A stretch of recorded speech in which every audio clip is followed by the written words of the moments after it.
Nothing unusual was recorded about the birth of Joseph Carey Merrick on August 5, 1862, to the world better known as the Elephant Man. Only a few months before turning 2, the first symptoms were there. Some strange swelling appeared on the baby's lips, and his skin started to change.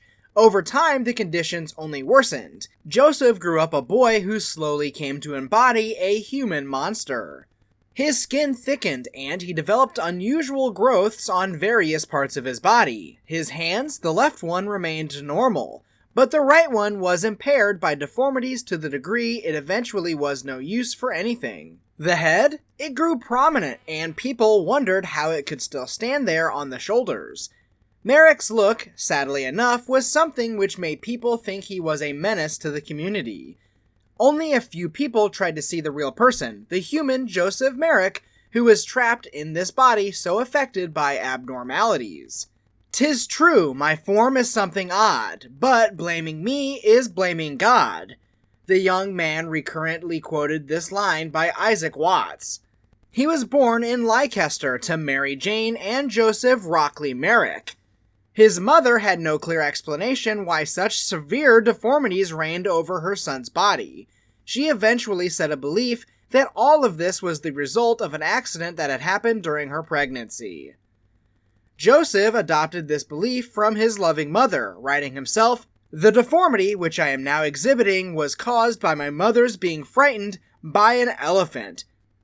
The woman, though only for a moment, had ended up under the feet of the elephant during a procession with animals. His mother would provide Joseph with happy childhood memories as much as possible. Again, sadly, Mary Jane died when the boy was only 11. At the same time, his deformities had become so prominent that he was no longer able to attend school as other children. More importantly, Joseph needed care, but was now left with a father who failed any such expectations. Just 18 months after Mary Jane's death, Joseph Rockley Merrick found another wife who had children of her own, all of whom much more handsome than Joseph was. And this is where the real hell began. Joseph didn't fit into the new family unit.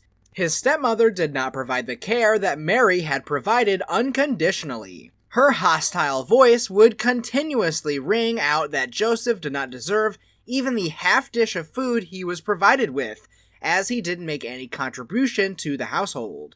Attempts to escape the house? There were a few unsuccessful ones. His father always fetched him back, fulfilling a rare parental duty. So the boy, though only in his early teenage years, sought for different jobs and struggled to find anything decent. For some 2 years, isolated in a dimly lit corner of a small shop, he worked rolling cigars.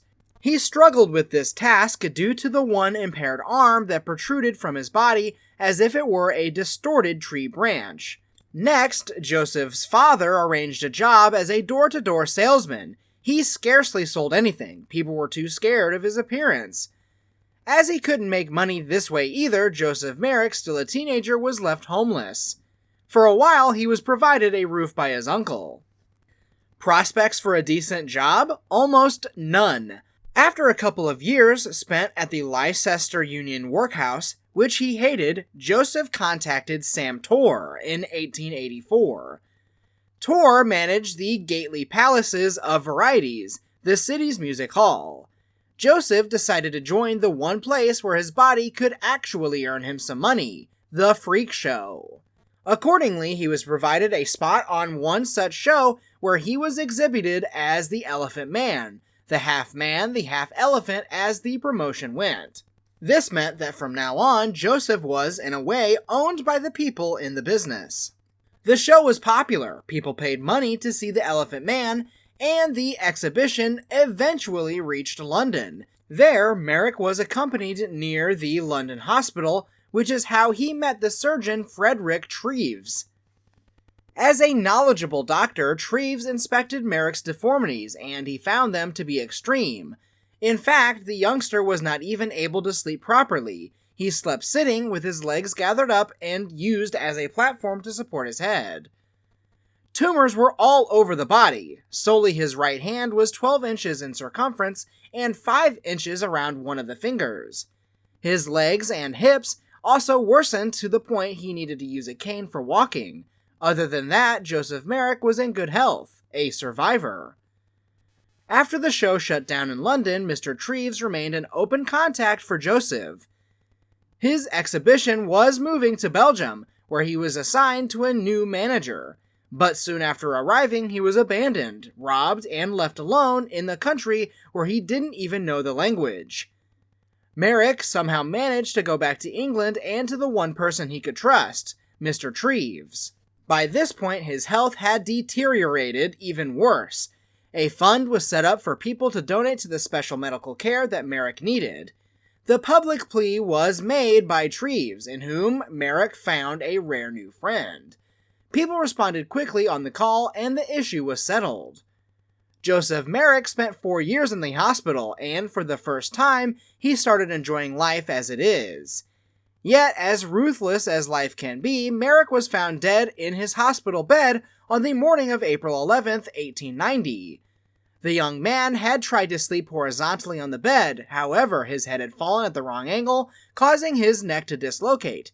The official cause of death was recorded as asphyxia. 2 medical conditions have been considered for Merrick's case. The first, Protus syndrome, a rare disease that causes overgrowth of the bones, as well as the tissues such as the skin. Second, neurofibromatosis, which is a genetic disorder that causes tumors on nerve tissues, which spread to the spine and the brain. While his 27 years of life were marked by cruelty, exclusion, and inhumane treatment, Merrick's story lingered for decades to come, a reminder that the world is desperate for more compassion. Perhaps the most famous instance of recalling his story is David Lynch's 1980 film, The Elephant Man, starring Anthony Hopkins and John Hurt. And perhaps not even a movie can truly touch the essence of his life. As The Guardian writes on this David Lynch film, it is faithful to its source material, but fails to get to the heart of the real Joseph Merrick. With or without the help of fiction, we are left to remember Joseph Merrick, not as the Elephant Man, but as someone who, above all, was a kind and forgiving human being, despite how wrongly people treated him. Thank you for watching.